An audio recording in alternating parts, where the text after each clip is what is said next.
Hai teman-teman semua, kembali lagi ke YouTube channel aku. Oke, di video kali ini aku bakalan membahas tentang perkuliahan, khususnya yaitu IPDN. Hal ini sangat penting sekali untuk kalian ketahui sebelum kalian langsung kuliah di IPDN. Informasi ini aku dapatkan dari teman aku yang kuliah di IPDN. Jadi, apabila ada perbedaan pendapat dari kalian, kembali lagi ini tergantung dari masing-masing orang yang memiliki pengalaman yang tentu berbeda-beda. Kalian wajib tahu beberapa hal tentang IPDN itu sendiri. Dan kata teman aku bahwa informasi ini bersifat umum dan tentunya sangat bermanfaat untuk kalian. Langsung aja karena biar nggak lama. IPDN hanya menerima siswa lulusan SMA atau sekolah menengah atas dan madrasah. Jurusan IPA dan IPS bisa aja untuk masuk ke IPDN. Hal yang terpenting yaitu nilai rapot karena kemarin teman aku daftar di masa pandemi, jadi tidak ada UN. Tentunya nilainya itu minimal di atas 7. Nah kemarin karena COVID, jadi pantuhir atau pantauan akhir yang seharusnya dilakukan di kampus itu sendiri, tapi tahun kemarin pantuhir dilakukan di setiap daerah. Dan biasanya pembukaan pendaftaran itu dimulai dari bulan Mei dan berlangsung selama 2 minggu, dan informasinya dapat kalian akses pada link SPCP IPDN. Dan pengumumannya 1 minggu setelah kalian melakukan pendaftaran. Hal-hal yang perlu kalian persiapkan yaitu dokumen seperti transkrip nilai, KTP, dan kartu keluarga. Kemudian setelah itu akan ada tahapan-tahapan yang harus kalian lalui. Di antaranya ada tahap verifikasi dan nanti akan dikirimkan kode billing untuk kalian melakukan tes. Tes tersebut ada namanya tes SKD atau seleksi kemampuan dasar yang terdiri dari 3 materi. Di antaranya ada 35 soal TIU, yakni pelajaran verbal, matematika dasar. Ada materi TKP yang terdiri dari 30 soal mengenai kemampuan pribadi seperti psikologi. Dan ada 35 soal TWK itu mengenai wawasan kebangsaan. Nah, setelah pengumuman SKD itu akan ada tes kesehatan. Pertama, diantaranya ada tes fisik, lalu ada cek fisik, maksudnya seperti kaki kalian X atau bentuknya O seperti itu. Lalu ada varises dan lain-lain.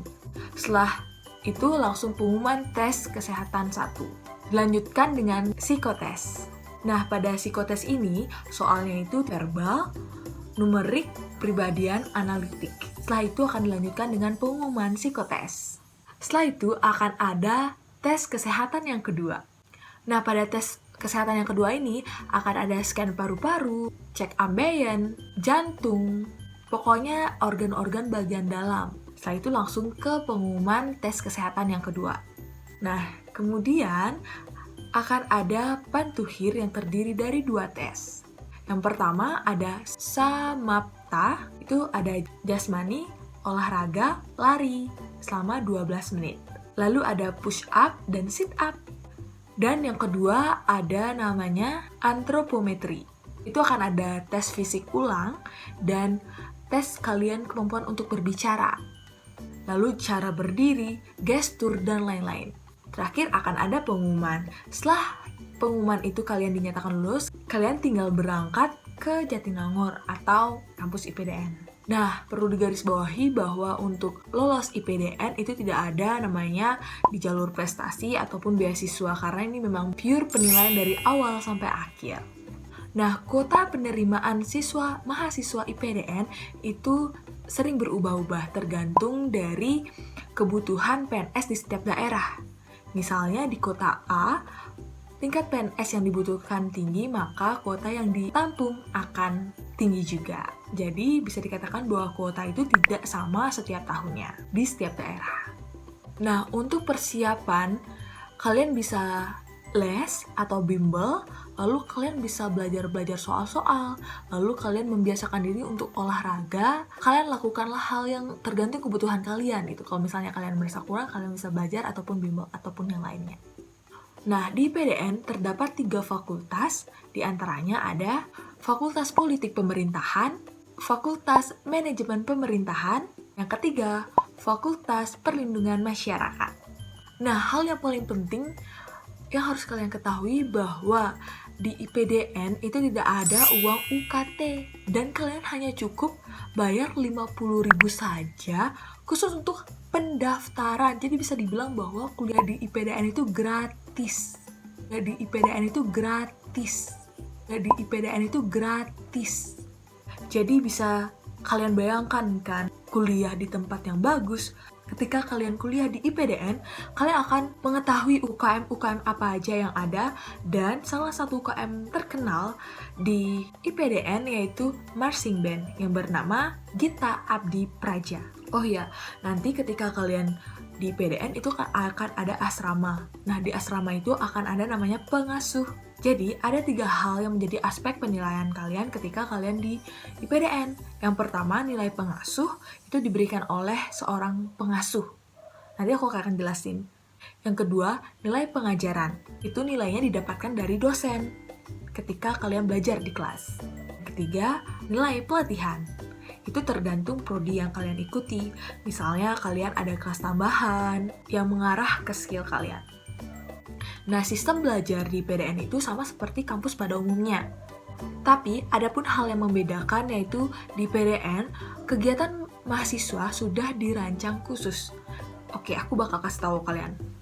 Pertama, mahasiswa dibangunkan jam 4 pagi. Kegiatan yang pertama, kurve atau bersih-bersih wisma. Jam 5 itu akan ada aerobik. Jam 5.30 itu pembersihan diri. Nanti jam 6.15 akan ada sarapan pagi di gedung Menza Nusantara. Jam 6.45 akan ada apel pagi. Jam 7.15 akan ada kegiatan pembelajaran, jadi kalian harus langsung menuju ke kelas.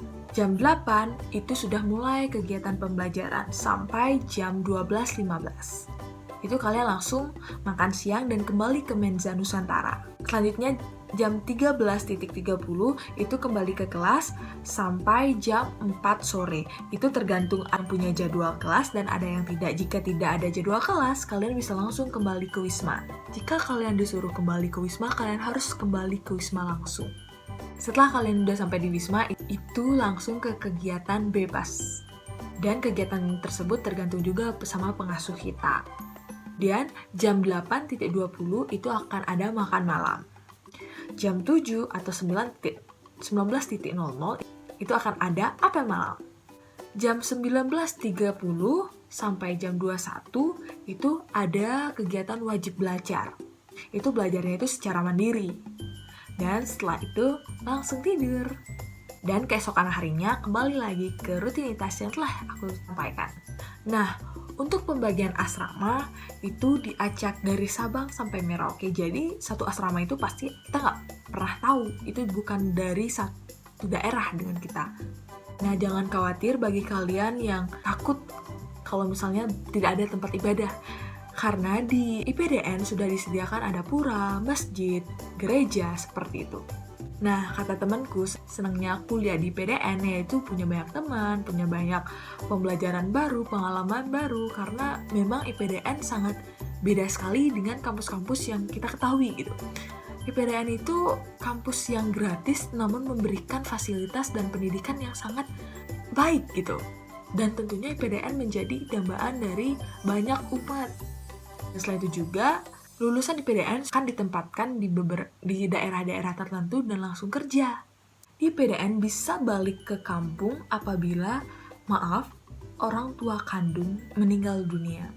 Kalaupun kakek, nenek, paman meninggal, itu tidak boleh kita pulang ke kampung. Dan selain itu juga, bagi mahasiswa bisa dipulangkan apabila ada 3 kali cuti setiap tahunnya.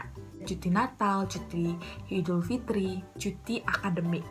Lalu, untuk peraturan, ketika ketemu dengan sivitas akademik IPDN, PPM itu harus memberikan penghormatan, dan kalau kemana-mana harus menggunakan penutup kepala, sesuai seragam. Nah, peraturan di luar, kalau misalnya kalian keluar area kampus, kalian harus menggunakan seragam PDH, seragam alma mater. Nah, yang terakhir, setelah kalian lulus, ASN, aparatur sipil negara akan ditempati di mana aja di seluruh Indonesia deh. Kita nggak pernah tahu kita akan ditempatkan di mana. Ketika di daerah A memerlukan, ya kalian akan ditempatkan di daerah A. Dan profesi sesuai dengan kebutuhan daerah yang ditempatkan.